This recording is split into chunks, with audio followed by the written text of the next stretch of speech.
Europe 1 Soir. 19h, 21h, Pierre de Villeneuve. Toujours avec Jules Torres, Jean-Michel Salvatore, notre invité, le député du Val d'Oise, porte-parole du groupe socialiste à l'Assemblée nationale, Romain Eskenazi, et Jean-Michel Salvatore vous interrogez juste avant la pause publicitaire de savoir s'il va y avoir au municipal des passerelles entre LFI et LPS. Alors déjà, LFI et LPS sont en premier tour concurrents partout. Moi, dans mon département, il y a une liste LFI contre tous les maires PS. Vous avez bien compris qu'on parlait du deuxième tour. Alors, non, mais c'est pas partout. À Agen, c'est pas le cas. Non. La question portait pas sur le deuxième tour, portait sur une alliance globale. Donc déjà, au premier, il n'y en a pas. Sur le deuxième, j'ai été surpris par quelques exemples, notamment la Saint-Denis, où le maire sortant PS, son adversaire principal, c'est LFI, donc il n'y aura évidemment pas de fusion là-bas. J'ai entendu, effectivement... Sur Roubaix, par exemple. J'ai entendu, effectivement, le secrétaire général du parti indiquer que, dans quelques cas exceptionnels en France, en fonction du contexte politique, et s'il y avait un risque d'accession du Rassemblement national à la mairie, il pourrait y avoir des fusions. Moi, à titre personnel, là, je ne vous réponds pas en tant que président, en tant que porte-parole du groupe, pardon, pas président. C'est dommage. Mais je vous réponds en tant que député et socialiste. Non, mais on est content que moi, je considère que non. Moi, je considère que non. Non, mais même avant cet épisode-là, moi, je pense qu'il faut prendre acte qu'effectivement, sans les diaboliser, parce que moi, je ne criminalise pas mes adversaires, mes concurrents. Je considère qu'on ne porte pas le même projet de société et qu'il y a un certain nombre de points de divergence qui sont de plus en plus importants, en plus depuis 1 an et demi que je siège avec eux. Moi, je considère qu'il faut prendre acte qu'il n'y aura plus de fusion avec eux. Et ça, je vous le dis à votre micro. Je ne peux pas le dire au nom du parti, je le dis en mon nom. C'est sympathique de le dire, en tout cas en votre nom et pas au nom du parti, parce que dans le parti, j'allais dire cousin qui est Génération, quand on entend Raphaël Glucksmann s'allier avec LFI, ou en tout cas l'idée de s'allier avec LFI, voilà ce qu'il dit. Raphaël Glucksmann, si la machine veut bien marcher. Au sein de la démocratie française, des groupes politiques qui reprennent les méthodes de ces empires autoritaires qui menacent nos démocraties, qui attisent le feu de la division la plus extrême au sein même de nos républiques. Donc maintenant, en fait, il va falloir que chacune et chacun en prenne nos responsabilités. Il est impensable, je vous le dis, impensable que à gauche, nous continuons à cultiver le moindre doute sur une possible alliance électorale avec la France insoumise. C'est impensable, impossible, dit Raphaël Glucksmann de Place Publique. Et quand on interroge également Aurore Lalucq de Place Publique, voilà ce qu'elle dit. Je ne mets pas un signe égal et je ne le ferai jamais. Et je voterai face au Rassemblement national pour une chèvre, n'importe qui. Je m'en fous. Mais je voterai jamais Rassemblement national. Exactement comme Thierry Breton l'a exprimé ce matin et comme Roland Lescure l'a exprimé avant-hier. Alors la chèvre, ça peut être LFI. Moi, je suis d'accord avec les deux. À titre personnel, encore une fois, je considère qu'il faut une clarté dans le projet politique. Et la clarté dans le projet politique, c'est effectivement la République et le progrès social et écologique. Or, si je considère que le Rassemblement national ne porte pas des valeurs de gauche, effectivement, la France insoumise, j'aurais beaucoup de difficultés, je fermerai les yeux, je me boucherai le nez, mais effectivement, moi, le projet que porte le Rassemblement national est pour moi aux antipodes de l'identité de la République, et donc je ne pourrais jamais laisser passer Rassemblement national. Mais même si vous ne vous alliez pas à LFI, vous voteriez LFI.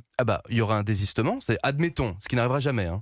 LFI, non. Le RN en tête, LFI, PS. Je vous donne, ça n'arrivera dans aucune ville de France. Je vous le dis. Donc on fait de la politique fiction. Moi, je suggère aux candidats socialistes, dans ce cas, de se désister pour empêcher l'accession à la mairie, mais pas de fusionner. Front républicain, 2024, on commence. Comme j'aurais fait avec LR. Donc plutôt un parti qui a du sang sur les mains que le Rassemblement national.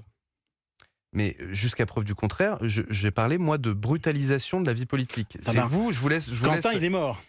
Il est mort. Il n'a pas été brutalisé, il a été martyrisé. Il a été massacré par une bande de voyous. Il ne s'agit pas de brutalisation. C'est pas une bande de voyous, c'est des gens de la jeune garde. Je suis d'accord avec vous. Donc vous ne pouvez pas dire qu'il a été brutalisé. Non, mais ce que je veux dire, cher monsieur, c'est que autant moi je peux dénoncer un certain nombre de discours brutalisants dans la bouche des responsables insoumis, je n'ai jamais entendu, sauf à preuve du contraire, un responsable insoumis, député, cadre, chef de parti, appelé à la violence physique. À aucun moment. Raphaël Arnaud n'a pas appelé à la violence physique. Ah bon Non, mais donnez-moi une citation. Et je suis pas là pour le défendre, je suis pas son avocat. Il parle avec ses pieds. Il a quand même été poursuivi pour violence. Oui.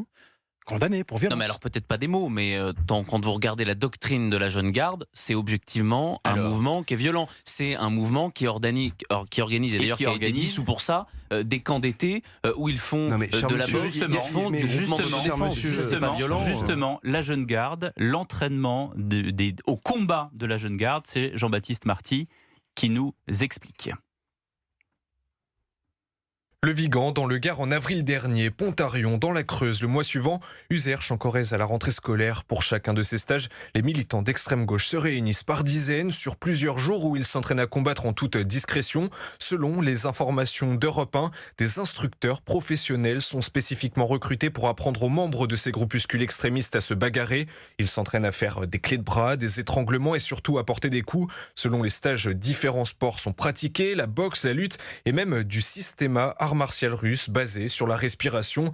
Les participants, pour beaucoup appartenant à la Jeune Garde, présentent ces formations comme des stages d'autodéfense pour faire face aux militants de droite, mais il s'agit en réalité de programmes qui n'ont qu'un seul but, militariser les groupuscules d'extrême gauche et s'entraîner au combat de rue, à l'image du lynchage en réunion de Quentin à Lyon, jeudi dernier. Voilà, donc des groupes organisés, prêts au combat pour être là et pour effectivement être au contact. Mais c'est terrible, et moi, qui suis républicain, selon moi, c'est l'État qui a le monopole de la force physique légitime. C'est à la police républicaine de protéger les citoyens, et ça n'est pas aux citoyens de s'organiser, de s'armer et pour se défendre. Je dis ça de la Jeune Garde, au même titre que je le dirais pour le GUD s'agissant de l'extrême droite, qui a quand même réalisé un certain nombre de meurtres sur le territoire national. J'en compte 10, moi, depuis 2022. Est-ce que vous suivez le ministre de l'Enseignement supérieur qui, ce matin, Philippe Baptiste, dit...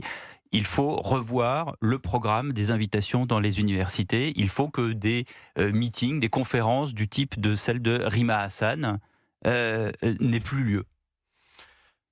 Il y a un point de vigilance à avoir sur la liberté universitaire, mais je ne suis pas contre le principe. Je n'ai pas été, moi, totalement choqué par ce qui a été dit ce matin. J'aurais un énorme point de vigilance, encore une fois, sur ce point-là, de la liberté universitaire, que l'État... De toute façon, c'est le président de l'université qui décide à la fin. Voilà, le gouvernement, le président de l'université, effectivement, puisse contraindre la liberté d'expression au sein de l'université, ce qui me paraîtrait fondamentalement opposé au principe de la libre université.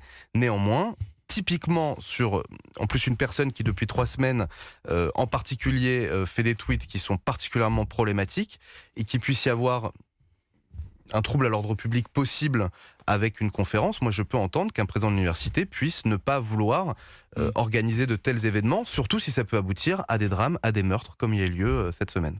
Jean-Michel.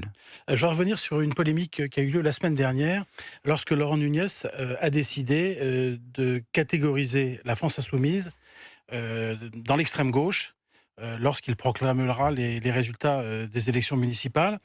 Olivier Faure s'est insurgé contre cette catégorie. Il considère que la France insoumise n'a pas à être considérée comme d'extrême gauche, mais simplement de gauche. Est-ce que vous considérez aujourd'hui, après ce qui s'est passé, que la France insoumise est toujours de gauche, ou est-ce qu'elle doit être d'extrême gauche ou d'ultra-gauche ? Moi, j'ai toujours considéré que la France insoumise était d'une gauche radicale, c'est de ça qu'il se représente, c'est-à-dire avec une forme de radicalisme à la fois dans le discours et dans les propositions.